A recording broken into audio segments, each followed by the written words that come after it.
Ladies and gentlemen, na wasalimu mahali popote mlipo asubuhi ya leo siku ya Jumapili. Hujambo. Nimeweza kurudi hapa kwa mara nyingine huku nikileta taarifa za tanzia za kushtukiza na zenye mshangao zaidi, ambapo nimeweza kufika katika eneo la Kisii University, ambapo mtazamaji wangu kwenye kanda ya video ambayo nimeweza kukuchezea ni moja kwa moja kutoka eneo hilo, huku wanafunzi yani the comrades wakiendelea kupiga nduru, wakilia na zaidi ya yote wakionekana kuwa wamejawa na hasira na hali ya sintofahamu baada ya one of the comrades of Kisii University kupatikana nje ya gate B akiwa amenyongwa, amepigwa na kuuawa bila kujulikana ni akina nani waliohusika katika kisa chenyewe. Je, ni kipi haswa kinachoendelea katika mashule mbalimbali ama katika the universities in Kenya? Nataka nikupeleke moja kwa moja live nikuambie ni kipi haswa kinaendelea sasa hivi katika eneo hilo. Lakini kwa sasa, mtazamaji wangu, that comrade ambaye hajaweza kutambulika kwa jina anaendelea kufanyiwa uchunguzi zaidi na maafisa wa polisi kutoka eneo la Kisii Police Central Station. Wameweza kufika katika eneo hilo, na zaidi ya yote maafisa wa vitengo vya DCI wameweza kufika katika eneo hili la Gusii ama Kisii University katika eneo la Gate B na kuweza kukusanya data kwa ajili ya uchunguzi zaidi kuendelea. Hebu niseme hivi, kisa kingine katika siku moja iliyopita kiliweza kushuhudiwa katika the University of Rongo ama Rongo University, ambapo mwanafunzi mmoja aliweza kupatikana kwenye chumba chake akiwa amejinyonga baada ya kupelekwa katika kliniki ya shule hiyo.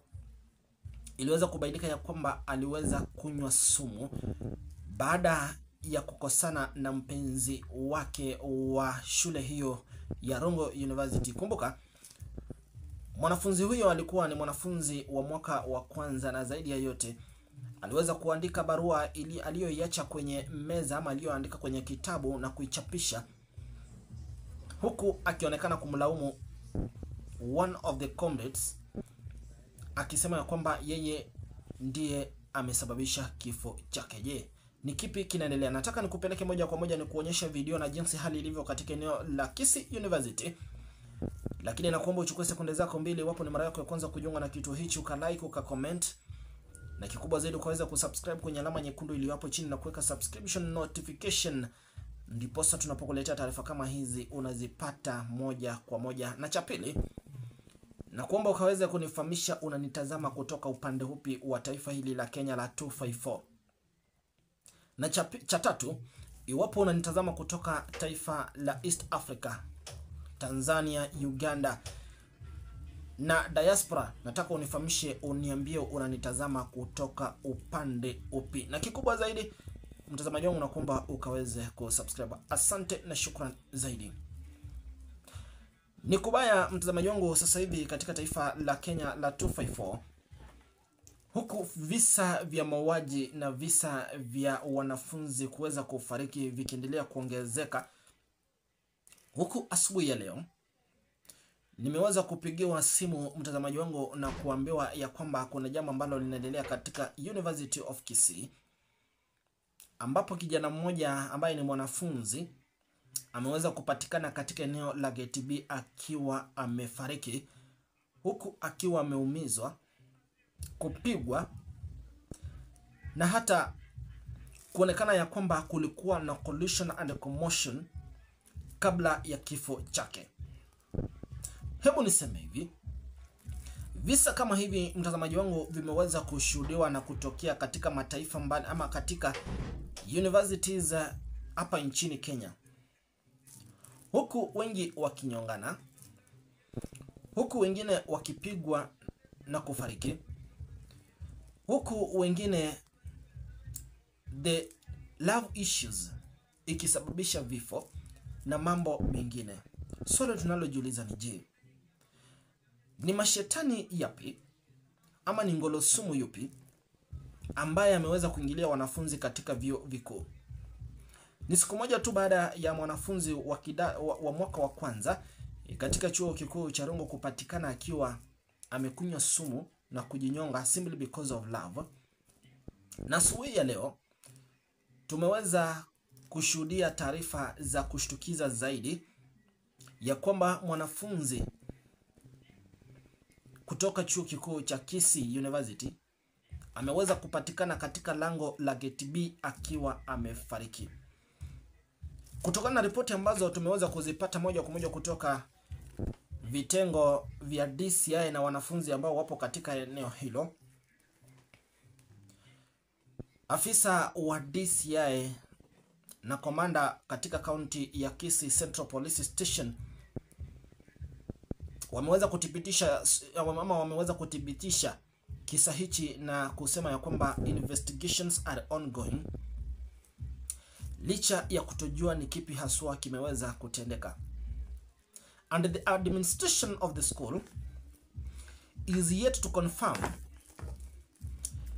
the body of that comrade kabla chochote hakijaweza kujulikana. Na wanafunzi wameomba kuweza kufika katika tukio hilo. Yeyote ambaye anamfahamu akaweze kutoa ripoti na majina yake kamili kabla ya the university kupeana a notice kuhusiana na kifo cha mwanafunzi huyo. Na zaidi ya yote, the DCIs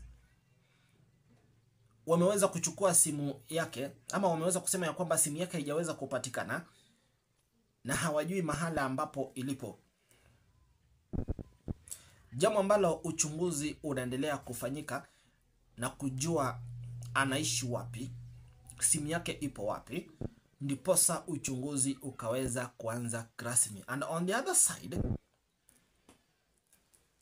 the school and the DCIs are investigating sasa hivi ili kujua mahala ambapo mwanafunzi huyu anaishi, ndiposa uchunguzi rasmi ukaweza kubainika.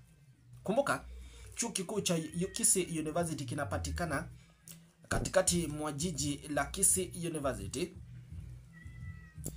eneo katika barabara kuu ya Mashauri, barabara ya Mwembe. That is where Kisii University is located, and it is a busy road. It is a university that carries more than 10,000 students or comrades who are pursuing different courses. Until now, ama hadi sasa hivi, jina la mwanafunzi huyu halijaweza kubainika. Number 2, hajaweza kujulikana yupo mwaka upi. Number 3, anapoishi hakujaweza kujulikana. And number 4, kisa na maana ya kifo chake hakijaweza kubainika. And how did he die katika eneo la Gate B, huku tetezi zikitolewa ya kwamba hangejiua mwenyewe na iliwezekanaje akapatikana nje ya lango kuu la Gate B la shule ya Kisii University.